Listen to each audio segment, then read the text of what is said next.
করছেন যে নারীদের জন্য আলাদা স্কুল হতে হবে, আলাদা ইউনিভার্সিটি হতে হবে, আলাদা ব্যবস্থা হতে হবে, আলাদাভাবে সম্মান থাকতে হবে। হ্যাঁ, আগে তো বাসে আলাদা সিট ছিল, এখন তো বাসেও নেই, এদিকে আবার বাসেও সিট নেই। ট্রেনে আলাদা টিকিট কাটার ব্যবস্থা ছিল, এখন সেও নেই। ঠিক আছে, ওকে নারীকে ঠিকই বসিয়ে দেওয়া হচ্ছে কাজ করার জন্য, ওর কাজ ঠিকই নেওয়া হচ্ছে, ওর টিকিট ঠিকই দিচ্ছে, কিন্তু যে মহিলা লাইন দিয়ে দাঁড়িয়ে আছে ও বলছে পুরুষের লাইনে লাইন দা। কারা বলছে? কারা নীতি এসব চালাচ্ছে? কারা?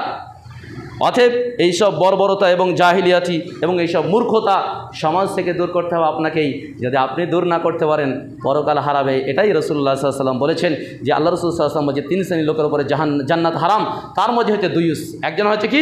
দুইউস, দাইস ব্যক্তি, যার বাড়িতে ইউকুরু আলাইহিল খাবাস, যার বাড়িতে কি হয় অশ্লীলতার সুযোগ রয়েছে। কি আছে?